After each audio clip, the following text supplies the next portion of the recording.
സത്യാവസ്ഥ മീനാക്ഷി പറഞ്ഞപ്പോൾ അറിഞ്ഞത്. Sorry. Hello, welcome back to my channel. അപ്പോൾ തമ്പനിയിൽ കണ്ടുപോലെ തന്നെ ഫ്രഷ് സ്റ്റേൻ്റെ വ്ളോഗാണ്. ആക്ച്വലി ഇത് കഴിഞ്ഞിട്ട് കുറേ ദിവസമായി എല്ലാ വ്ളോഗും ഞാൻ ലേറ്റ് ആയിട്ട് ഇടുന്നുണ്ട്. പ്രത്യേകിച്ച് പറയേണ്ട ആവശ്യമില്ല. നമ്മൾ നേരെ സിപ്പാൻ്റെ വീട്ടിലേക്ക് എല്ലാവരും വിട്ടു. അവിടെ നിന്ന് നമുക്കില്ല ബിരിയാണി തയ്യാറാക്കുന്നത്. അപ്പോൾ അതിലൊന്ന് നിരീക്ഷിച്ചു. നമ്മൾ പിന്നെ റെഡി ആയിട്ട് പോകാമെന്ന് വിചാരിച്ചു. അങ്ങനെ നമ്മൾ അവിടുന്ന് ഫുഡെല്ലാം കഴിച്ച് റെഡിയായി എല്ലാവരും കൂടെ ഡ്രസ്സിംഗ് എല്ലാം ചെയ്ത് കോളേജിലേക്ക്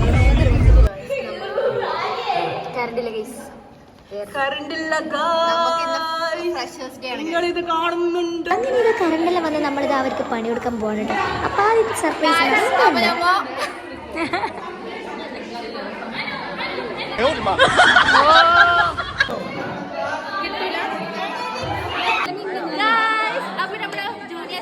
വേണ്ടിട്ട് മാക്സി ഡ്രസ് സെറ്റാക്കിയിട്ടുണ്ട്. ട്രൈ ചെയ്തിട്ട് ലിപ്സ്റ്റിക് ഒക്കെ ബ്ലഷിംഗ് ഒക്കെ ഇട്ട്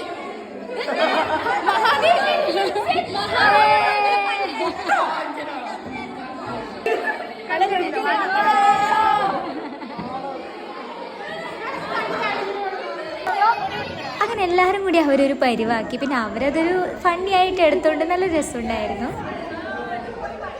അങ്ങനെ കൊട്ടു ആരവത്തോടെ എല്ലാം കൂടി അവർ നമ്മളെ ഗേറ്റിനെടുത്ത് എടുത്ത് വരെ കൊണ്ടുവന്നു.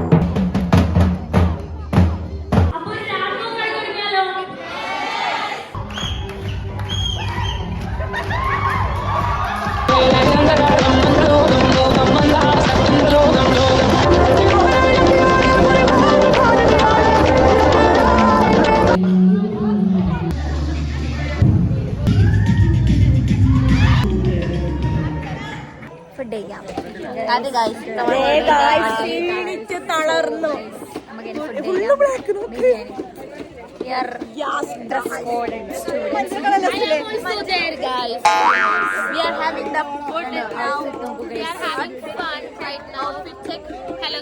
നല്ല ഷാറുഖ്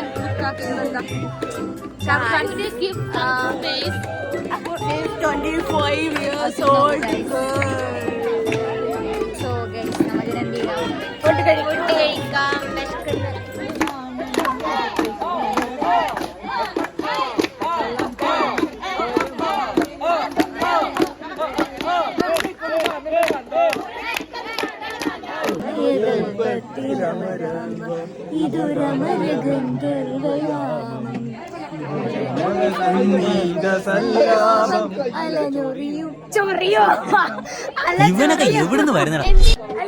പാട്ട് പാടുന്നുണ്ട്. നമ്മൾ കൊണ്ടുവന്നിരിക്കുന്നത്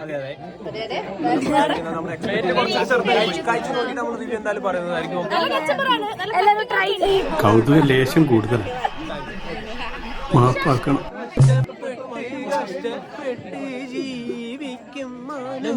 ോടെ അവന്റെ ശല്യം അങ്ങ് തീരുമെന്ന് വിചാരിച്ച അതിനു പകരം അവനങ്ങ് ഷൈൻ ചെയ്തു.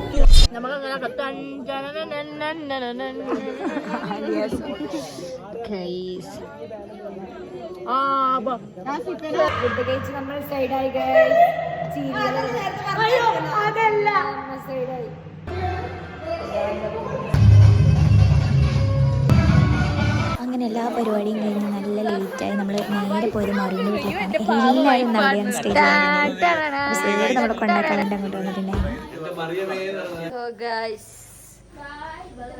എല്ലാം മറ്റേ ഇടൊന്നും കൊടുക്കുന്നില്ല. ഹിന്ദിക്കാർ പണി തുടങ്ങിക്കോ. നമ്മ ഉറങ്ങാൻ പോകണ്ട്, കുളിക്കാനുണ്ട്, കൊറേ പണിയുണ്ട് ഗൈസ്.